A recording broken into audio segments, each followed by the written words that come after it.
good luck. We want him alive for trial. So ngayon mga kababayan, eto na. Sara Duterte, no? At pamilyang Duterte. Ano nga ba ito? Umasang makakauwi pa daw si Digong sa Pilipinas. So Sara Duterte umasa. Or pamilyang Duterte umasang makakauwi pa si Digong. Oy, kabayan ko, kapatid ko sa Sirisa Force, maraming salamat po sa yung super sticker. Thank you so much po. Umasa siya na makauwi. May ads lang. I-play natin.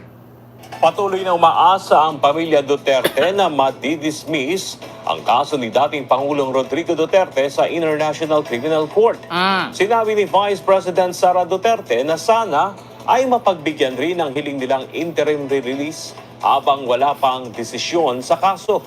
Muli ring giniit ng nakatatandang Duterte na wala siyang pinagsisisihan sa kanyang mga ginawa. Nagpapasalamat naman si VP Sara sa patuloy na suporta ng mga Pilipino para sa kanilang ama. Lagi paulit-ulit yung pagpapasalamat namin sa ating mga kababayan sa buong mundo sa pagpapakita nila ng suporta at pagmamahal kay dating Pangulong Rodrigo Duterte at naiintindihan namin yung pag-aalala nila dahil yun din yung pag-aalala namin dahil sa kanyang edad, dahil sa kanyang health. At naiintindihan din namin yung frustration nila sa kaso na ito dahil wala naman talagang basihan yung kaso. Kaya sana ay ma-dismiss na siya doon sa petition. Ma'am Chai, hello po. Diba? Umasa pa rin makauwi. Ako, hindi naman ako pagsabing hindi makauwi, makakauwi yan. Totoo. Pero patay na. Makakauwi naman si Digong. Kahit hindi nyo nasabihin umasa kayong makauwi, makakauwi yan. Yeah? Pero nga, patay na. Sabi ko sa inyo mga kababayan, ganito, example ko sa inyo. Ang tao, eto wait lang, mga kababayan. Wait lang po hanapan natin ng style na example lang example ko lang sa inyo. Ito, dito tayo. How? Ito.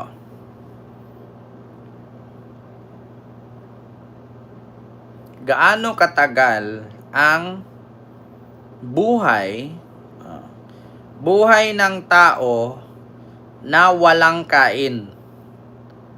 Ito mga kababayan. I-compare natin.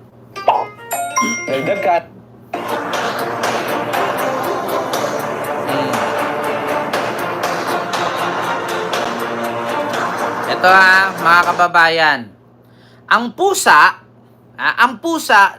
nagsusurvive ng hindi kumakain for 2 weeks. Mga kababayan.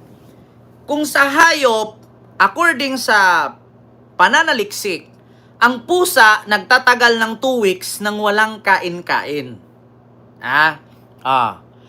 Ang camel, camel ba to? Ang camel nagtatagal ng 1 month na walang kain. Sunod, ang penguin nagtatagal ng 2 months na walang kain. Ang bear or ang oso nagtatagal ng 3 months na walang kain. Ang palaka nagtatagal ng 4 months. Ang ahas nagtatagal ng 6 months. Ang scorpio nagtatagal ng 1 year na walang kain. Ang buwaya nagtatagal ng 3 years nang walang kain. Ang tao kaya, ano kaya, diba? Ano kayang taon ang tao na mabuhay? Or ilang buwan or ilang linggo kaya ang tao mabuhay na walang kain-kain? Kasi ano bang rason ni Sara? Ang tatay niya hindi kumakain kasi hindi traditional Filipino food. Ilang buwan kaya ang tagal ni Digong kung hindi siya kakain at ganyan kapayat? Aabot pa kaya siya ng November 1? Diba? Ma'am Chaicher, Ma'am Miss Agnes, Ma'am Ana Estrabon. Diba? Yung buhaya, 11 days lang kumain, gutom na naman, tapos travel pa. Diba? Mga kababayan. Anong mangyayari sa katawan mo kung hindi ka kakain ng isang araw? Ang hindi pagkain ng isang araw ay pasok sa tinatawag na intermittent fasting. Ang teknik na ito ay mas mabilis makapagpapayat kumpara sa pagbabawas mo ng pagkain mo. Sa unang 8 oras na hindi ka kakain, ang ating katawan ay magsisimulang tunawin ang huling kinain mo. Gagamit ito ng stored glucose para gamitin as energy. Pagkatapos ng 8 oras na walang kain, ang ating katawan ay gagamit naman ng mga stored fats para gamitin as energy. Kaya, mabilis ka talagang papayat.